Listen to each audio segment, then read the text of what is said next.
Kasih tahu ya Pak. Yang mana yang Oh iya, ini juga. Biar nggak betul Pak. mana? Oh, belum bisa. Kasih tahu gitu. Tahu dong. Kasih tahu nggak ya?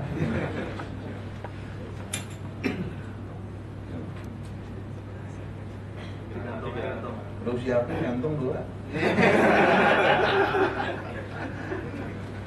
Assalamualaikum warahmatullahi wabarakatuh. Bismillahirrahmanirrahim. Alhamdulillahirabbil alamin. Wassalatu wassalamu ala asyrafil anbiya'i wal mursalin. Sayyidina wa maulana Muhammadin wa ala alihi wa sahbihi ajmain, amma ba'du. Faya ayyuhal hadirun rahimakumullah. Semua yang hadir, yang mudah-mudahan Allah subhanahu wa ta'ala menjadikan kita semua orang-orang yang diberi kemudahan untuk sampai kepada ridhonya Allah subhanahu wa ta'ala. Hadirin, waktu sudah sore, jangan sampai kita ceramah kayak orang di Uber Kamtip, buru-buru. Judul ceramahnya katanya bekal meraih berkah Ramadan. Sebetulnya mah kalau bekal untuk meraih berkah Ramadan cuma satu, ikhlas. Kalau udah diceritain ikhlas udah selesai. Bekalnya cuma ikhlas doang. Yang banyak itu keberkahannya yang kita dapat di bulan suci Ramadan. Jadi kalau ditanya bekal kita untuk dapat keberkahan di bulan Ramadan apa? Ikhlas. Sebab nggak ada amal yang diterima oleh Allah kecuali amal yang diniatkan dengan ikhlas. Kan pernah saya ceramah, kalau kita motong kambing bukan darah dan daging yang sampai kepada Allah, tapi ketakwaan, artinya nilai ikhlas kita yang sampai kepada Allah subhanahu wa ta'ala. Sholat pun yang Allah terima kalau kita mengerjakannya dengan ikhlas. Bukan sholat yang dibikin-bikin. Kebanyakan orang sekarang kan tertipu oleh penampilan. Yang takbirnya sampai miring-miring dianggap itu yang paling hebat sholatnya. Belum tentu. Kalau hati dia mengharapkan pujian dari orang, kan gak sedikit kita kalau sholat lagi sendiri semau-maunya. Begitu sholat di depan orang yang kita cintai, lain gayanya. Ya kan, kalau lagi sholat sendiri pakai kaos oblong, takbir juga Allahu Akbar, gitu doang udah. Begitu di depan orang yang kita cintai, takbirnya pakai miring, Allahu Akbar. Bismillahnya juga gaya Madinah, takbirnya gaya Madinah. Allahu Akbar. Kata teman-teman, wah Masjidil Haram, yang aku bilang Masjid Nabawi.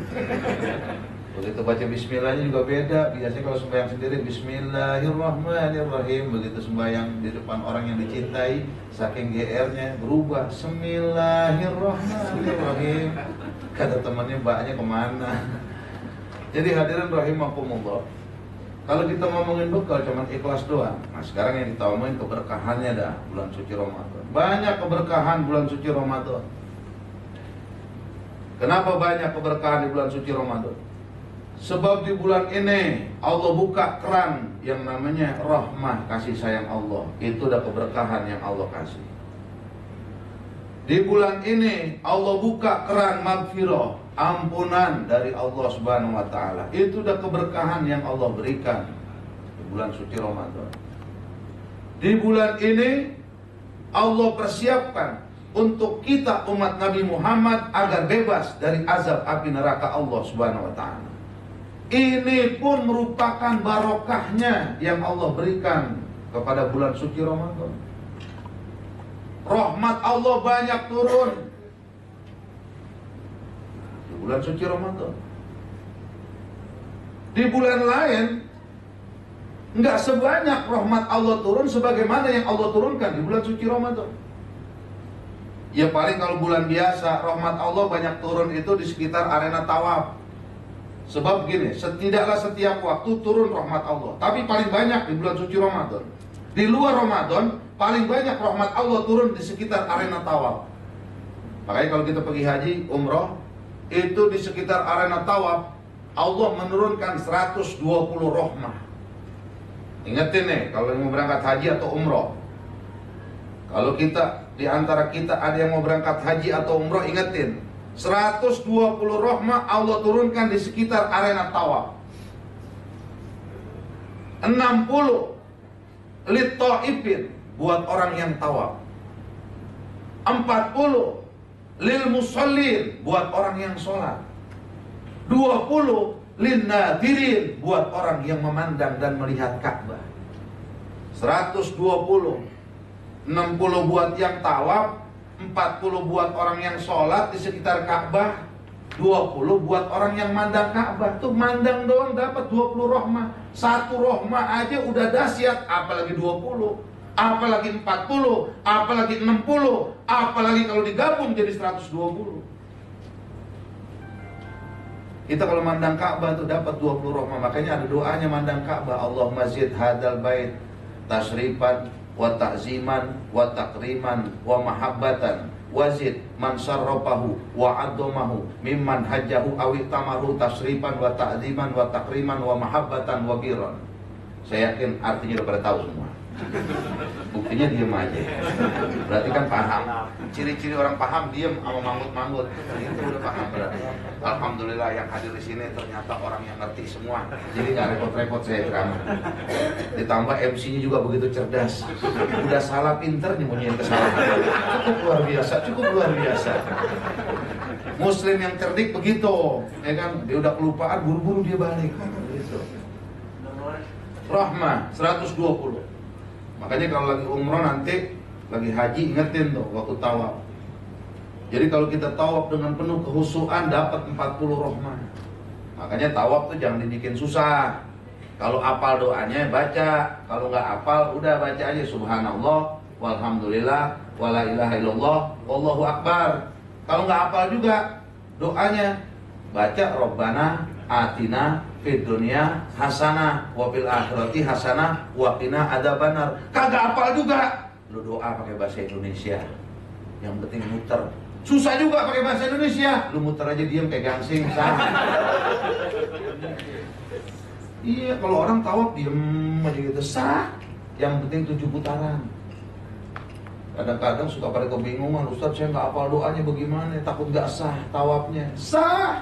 Kalau orang tawaf nggak hafal doanya, sah. Yang penting muternya 7. Dari lampu hijau ketemu lampu hijau dituntasin tuh 7 putaran, walaupun nggak baca doa. Ada yang saking kebingungannya, doanya dilihat panjang di buku manasik, akhirnya dia berdoa lagi tawaf begini, ya Allah, saya berdoa sebagaimana yang ada di buku ini. Pokoknya semuanya dah ya Allah. Ya Allah. Enak banget kalau begitu. Doa mah apa aja. Dan kalau berdoa kepada Allah minta yang banyak. Kita mengemis kepada Allah nggak apa-apa. Semakin kita mengemis semakin mulia. Tapi kalau kita ngemis kepada manusia, makin ngemis makin hina.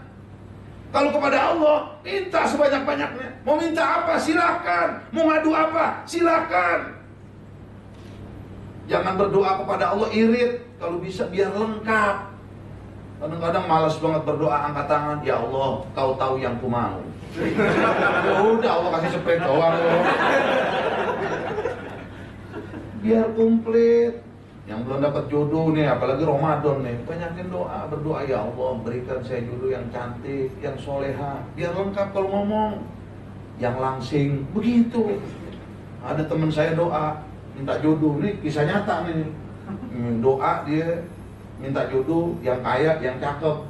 Terus minta doain sama kiai juga supaya dapat jodoh, katanya yang kaya, yang cakep. Bener, dikabul. Dia dapat cakep, kaya, cuman gemuk. Dia ngomong, kok gemuk? Kiai, dia lapor sama kiai, di sini saya cakep terus kaya, tapi gemuk. Dulu minta langsing nggak, kagak, ya udah terima. Ya artinya kalau doa itu mesti lengkap, minta kepada Allah yang lengkap, apa aja silakan. Berdoa kepada Allah yang nggak boleh satu, Robbik firli in syi'ta, itu nggak boleh. Yang artinya begini, kenapa nggak boleh? Sebab artinya begini, ya Allah, maafin saya jika engkau mau. Kalau engkau nggak mau, ya Allah, ya udah tuh songong namanya. Silakan doa apa aja, silakan ngadu apa aja kepada Allah. Silakan kita mau munajat, mau curhat apa aja kepada Allah. Allah Maha Kaya. Dalam surat Al-Ikhlas jelas, Qul huwallahu ahad, Allahus samad. Tuhan kita adalah Allah, Allahus samad, dan Allah adalah tempat meminta. Silakan minta kepada Allah Subhanahu wa taala. Hadirin, kita kembali. Berkah Ramadan banyak. Di antara yang tadi sudah saya sebutkan, keran rahmah Allah buka di bulan Ramadan. Rahmah itu artinya apa? Kasih sayang. Kasih sayang dari siapa? Dari Allah Subhanahu wa Ta'ala buat kita, umat daripada Nabi besar Muhammad Sallallahu Alaihi Wasallam. Kalau nggak ada rahmat kasih sayang Allah, bagaimana nggak tahu hidup kita, hadirin? Kita bikin dosa tiap hari karena sayangnya Allah, Allah sembunyiin itu aib kita. Seandainya Allah nggak sembunyiin aib dari perbuatan dosa kita, umpama Allah tampakkan satu kali berbuat dosa, satu titik hitam di wajah kita, udah kayak apa muka kita. Untung Allah sayang, makanya disembunyiin kita punya aib. Walaupun kita tiap hari bikin dosa, Allah nggak tampakkan keluar, cukup di dalam saja. Dimana kalau orang bikin dosa, Allah tetapkan satu titik hitam dalam hatinya. 2 kali bikin dosa, 2 titik hitam. 10 kali bikin dosa, 10 titik hitam. Tapi tidak ditampakkan di luar, sehingga orang lain tidak bisa melihatnya. Itu sayangnya Allah sama kita. Dan jujur hadirin, kita ini butuh rahmat kasih sayang Allah. Kenapa kita butuh rahmat kasih sayang Allah? Kalau Allah bukan karena kasih sayang Allah, mustahil nanti kita akan masuk ke dalam surganya Allah. Kenapa kita mustahil akan masuk ke dalam surganya Allah? Sebab kalau kita hitung-hitung prestasi ibadah, taat kita dengan maksiat kita kepada Allah, lebih banyak maksiat. Ingat, dengan lalai kepada Allah, lebih banyak lalainya. Mulut ini berapa banyak kita gunakan untuk zikir dalam sehari? Mulut ini berapa jam kita gunakan untuk berzikir dalam sehari?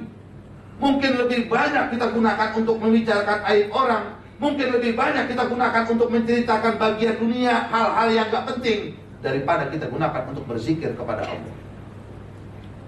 Kita pengen dapat surganya Allah, sementara mulut ini kita tidak sibukkan untuk berzikir kepada Allah. Bagaimana akan dapat surganya Allah? Makanya kalau nanti kita dapat surganya Allah, karena Allah kesian dengan kita. Padahal mohon maaf hadirin, kalau mulut ini kita biasakan untuk berzikir kepada Allah, yang untung kita. Contoh, orang biasa mengucap la ilaha illallah dengan mulutnya. Begitu dia jalan injak kulit pisang, pasti yang keluar dari mulutnya la ilaha illallah, karena kebiasaan. Orang biasa istighfar dengan mulutnya, begitu dia jalan injak kulit pisang, pasti yang keluar dari mulutnya astagfirullah, karena kebiasaan. Orang sering sebut subhanallah, sering sebut takbir Allahu Akbar, sering sebut tahmid alhamdulillah. Begitu dia jatuh kaget, pasti yang keluar dari mulutnya kalimat takbir, kalimat alhamdulillah, kalimat tasbih, subhanallah. Karena kebiasaan. Yang repotkan orang kalau biasa ngomong buset, begitu injak kulit pisang, buset. Takutnya nanti begitu sakratul maut, malaikat maut datang serem, buset siapa tuh? Kata malaikat, gua malaikat bego. Tergantung kebiasaannya. Nah sekarang kita bagaimana mendapat surganya Allah? Mulut ini jarang kita gunakan untuk berzikir kepada Allah. Coba yang hadir saya tanya nih, rutin gak sehari istighfar 70 kali dengan mulutnya? Rutin gak? Ini banyakan yang rutin, banyakan yang kagak. Lu jangan bohong, batal pakai lu. Nah, sekarang saya mau tanya, sehari dengan lisan baca istighfar 70 kali, rutin nggak yang hadir sekarang? Banyakan yang kagak, banyakan yang baca. Banyakan yang kagak, mendingan jujur daripada batal pahala puasa lu. Padahal Rasulullah sehari 70 kali istighfar. Dalam hadis lain sampai 100 kali. Rasulullah maksum dijamin surga oleh Allah. Dengan lisannya masih baca istighfar. Apa alasan kita yang belum dapat jaminan? Kagak mau istighfar dengan lisan kita.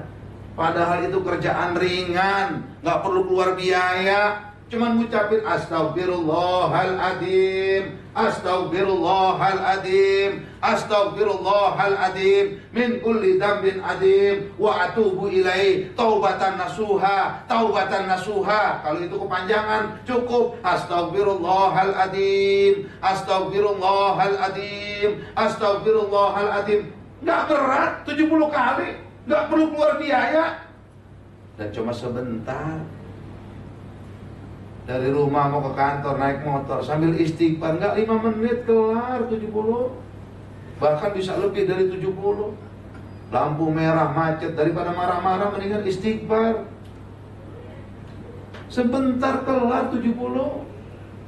Naik bus, udah gitu diri lagi, ya kan? Di depan kita ada perempuan, wangi, putih, ya kan? Kutilang, kurus tinggi langsing, walaupun darat, dadanya rata, gitu. Ya, itu pasti menggoda kita.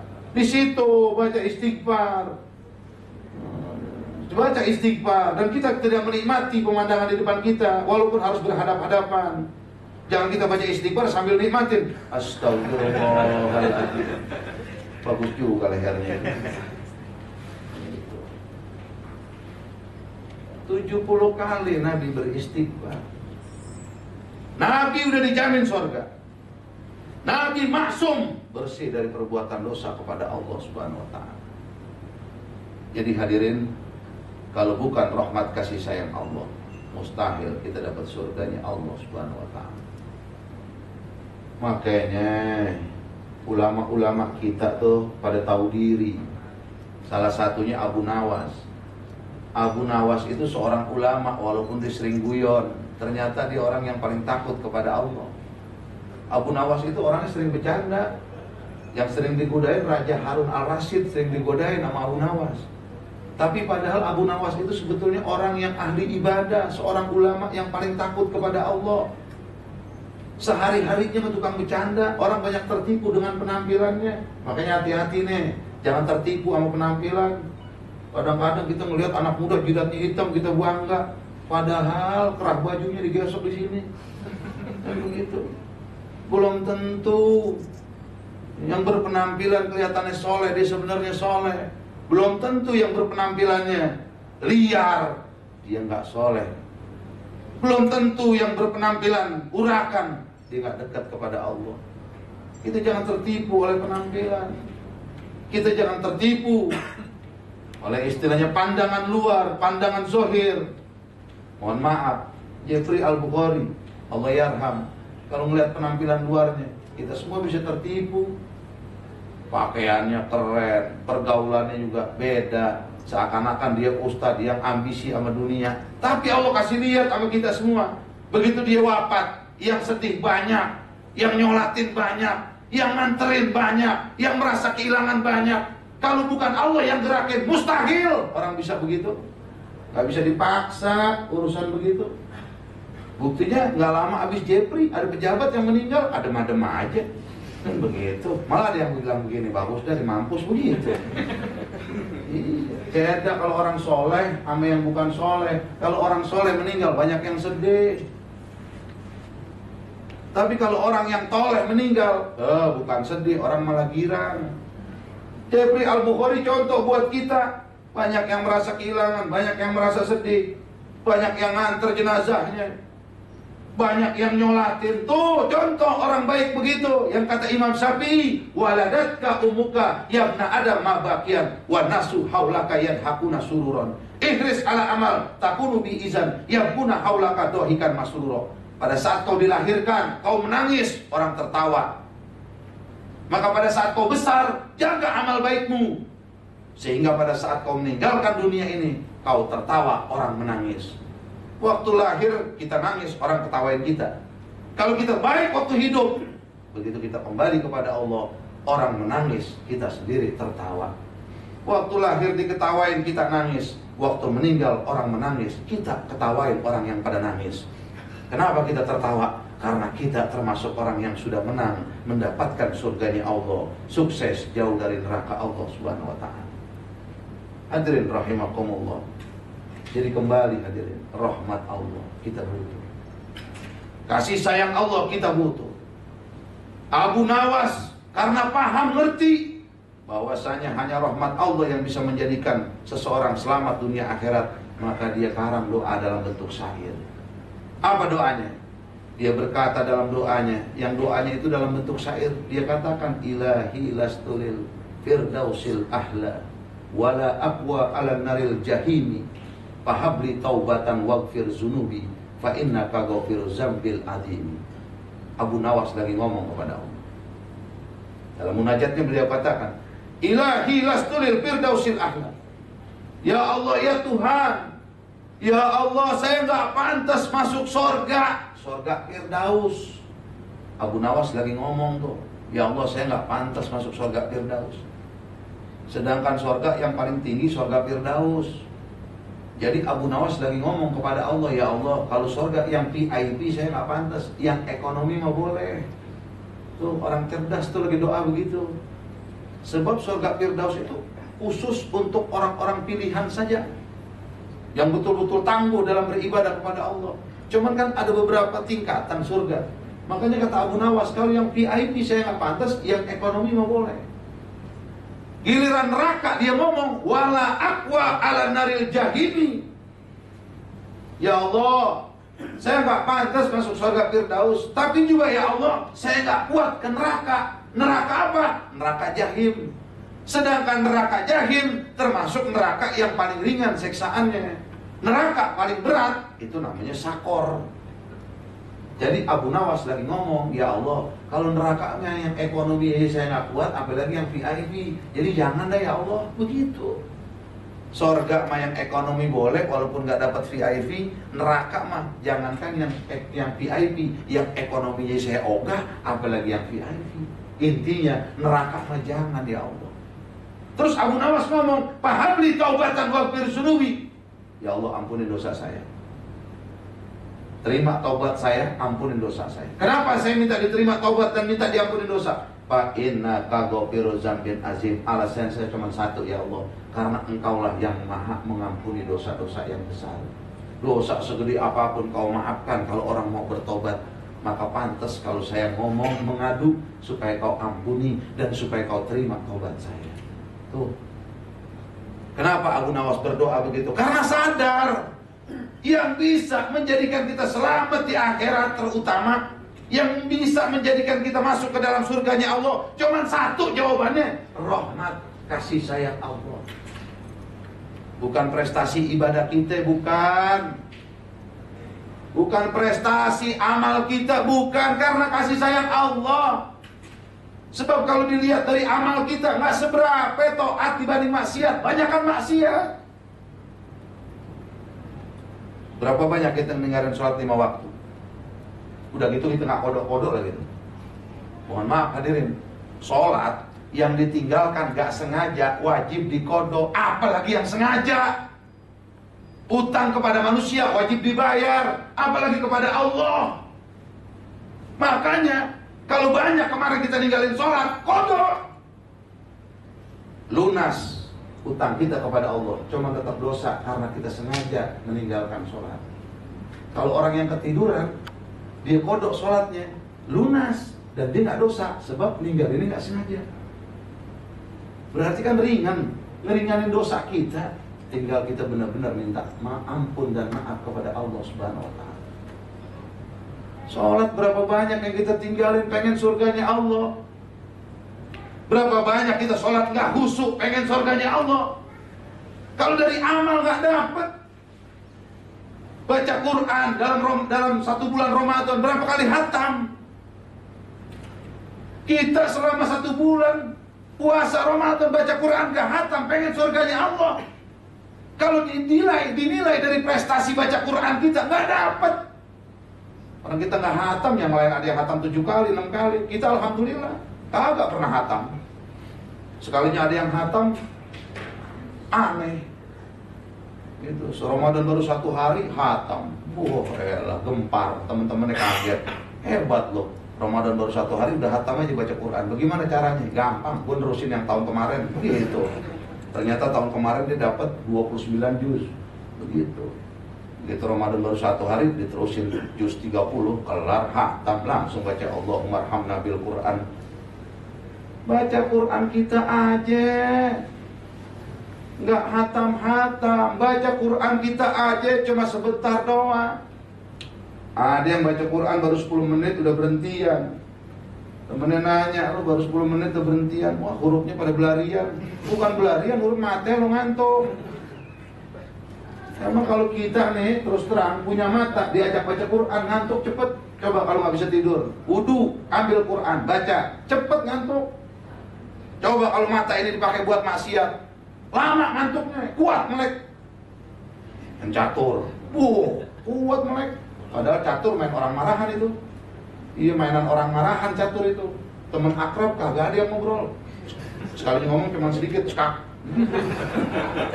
Yang itu diem. Atau nggak ngomong skak stare.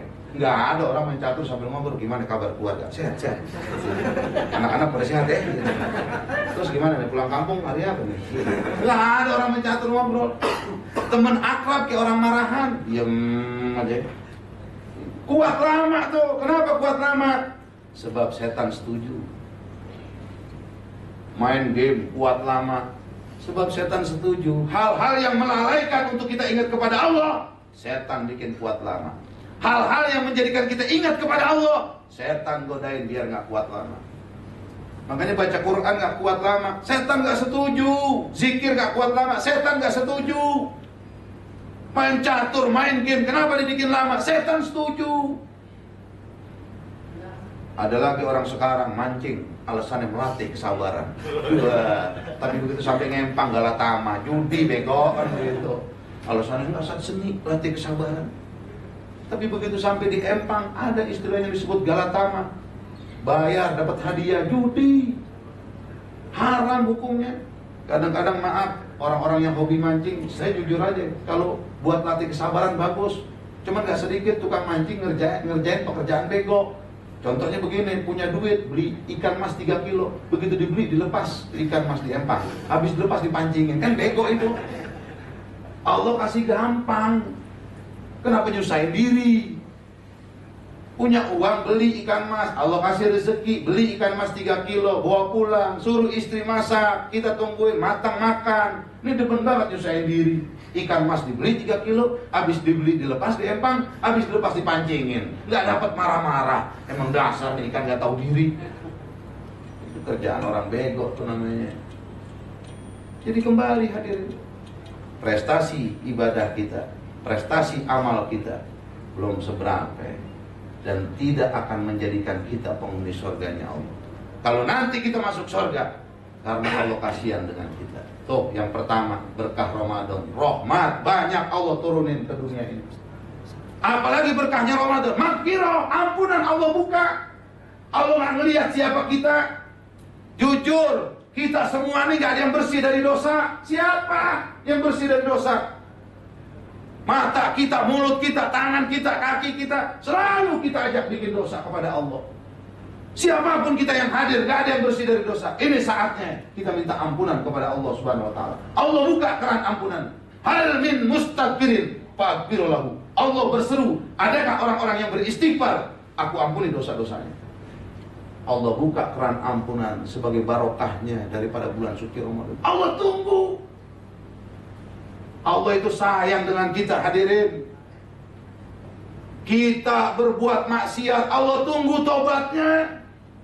Bahkan saking sayangnya Allah kepada kita, sampai Allah serukan dalam Al-Quran, wasari'u ila magfiratin min rabbikum wa jannatin arduhas samawati wal ard uiddat lil muttaqin. Allah berseru di dalam firman-Nya. Allah katakan, wasari'u, ayo segera, cepat ila magfiratin min rabbikum, untuk menuju ampunan Allah. Maksudnya apa? Cepetan tobat. Allah tunggu kita semua. Saking sayangnya Allah kepada kita, saking sukanya Allah kepada kita, saking rahman rahimnya Allah kepada kita. Ayo cepat tobat, kata Allah. Kalau kau sudah bertobat, wa jannatin arduhas samawati, Allah persiapkan surga yang luasnya seluas bumi dan langit. Dan surga itu uiddat lil muttaqin, hanya untuk orang-orang yang bertakwa kepada Allah Subhanahu wa ta'ala. Jadi keran pintu maghfirah Allah buka di bulan Ramadan. Makanya sayang kalau orang nggak puasa, sayang kalau orang nggak beribadah di bulan Ramadan. 1 bulan ini, yang lain dapat rahmat dia enggak, yang lain dapat ampunan dia kagak. Sayang. Jujur hadirin, kalau kita melihat orang lagi ngerokok di siang hari, itu orang-orang yang perlu dikasih. Kita melihat pengemis kasihan, orang yang nggak puasa lebih kasihan lagi kita melihatnya. Kenapa kasihan? Bagaimana hidup dia akan bahagia di dunia? Bagaimana hidup dia nanti akan bahagia di akhirat, sementara dia nggak pernah berpuasa. Sementara hukum Allah dia remehkan, dia anggap sepele. Dia tidak hiraukan hukum Allah. Bagaimana akan jadi orang yang bahagia dunia dan akhirat? Makanya kalau melihat orang yang nggak puasa, kasihan. Kalau kita ngelihat orang makan asik di siang hari di depan umum nggak puasa, kita kasihan. Pertama, dia udah mengganggu orang yang puasa, udah dosa kepada Allah. Kedua, dia nggak puasa, udah dosa kepada Allah. Yang ketiga, dia nggak menghormati bulan yang mulia, sedangkan Allah muliakan bulan ini, udah makin banyak dosanya kepada Allah Subhanahu wa Ta'ala. Kasihan orang begitu. Padahal Allah wajibkan kita puasa Ramadan supaya ada perbedaan mana kita, mana hewan. Sebab diwajibkan puasa Ramadan apa sih? At-tafriq bainan nas wal hayawan, tujuan untuk membedakan kita dengan hewan. Kalau kunyuk tidur, kita pun tidur. Kalau kunyuk makan, kita pun makan. Kalau kunyuk kagak puasa bulan Ramadan, makanya lihat di Ragunan kunyuk cuek aja pada makan siang-siang. Kalau nggak percaya cek ke Ragunan sono. Kunyuk pada makan kalau siang, kenapa? Sebab nggak ada kewajiban kunyuk buat puasa. Nah kita manusia wajib puasa. Jangan sampai kita nggak puasa, kunyuk nggak puasa. Apa bedanya kita mau kunyuk? Cuman kalau teman kita ada yang nggak puasa, jangan kita bilang kunyuk. Teman lagi ngerokok nyuk, gitu. Nggak boleh. Atau nggak teman lagi di dalam warteg kita masuk, kunyuk. Pada nggak puasa nih, kunyuk, nggak boleh. Manusia nggak boleh kita panggil kunyuk. Cuman sebetulnya tujuan kita diwajibkan puasa agar ada perbedaan kita dengan hewan. Hewan nggak wajib puasa karena nggak ada perintah. Kita yang beriman wajib puasa karena ada perintah. Ya ayyuhalladzina amanu kutiba alaikumusiyam kama kutiba alal ladzina min qablikum la'allakum tattaqun. Yang diperintah orang beriman. Hasil dari puasa takut, supaya kita jadi orang yang betul-betul bertakwa kepada Allah Subhanahu wa taala. Jadi hadirin, pintu magfirah Allah buka. Pintu rahmah Allah buka. Pintu magfirah Allah buka. Inilah keberkahan Ramadan. Terakhir, Allah buka keran itqum minan nar, pembebasan dari azab api neraka. Inilah keberkahan dari Allah. Siapa yang puasa, siapa yang menjaga ibadahnya selama Ramadan, insya Allah dia akan dapat rahmat, dia dapat ampunan Allah, dia dapat pembebasan dari azab api neraka Allah. Tidak ada yang paling bahagia buat kita kecuali di dunia kita barokah, di akhirat kita bebas dari azab api neraka Allah Subhanahu wa taala. Ini udah maghrib beneran karena maghrib palsu. Beneran karena maghrib udah beneran. Assalamualaikum warahmatullahi wabarakatuh. Terima kasih Pak Ustaz Agus atas tausiah yang sangat luar biasa ini. Dan untuk Gue curiga kalau ngomong luar biasa. Masalah korbannya udah ada. pokoknya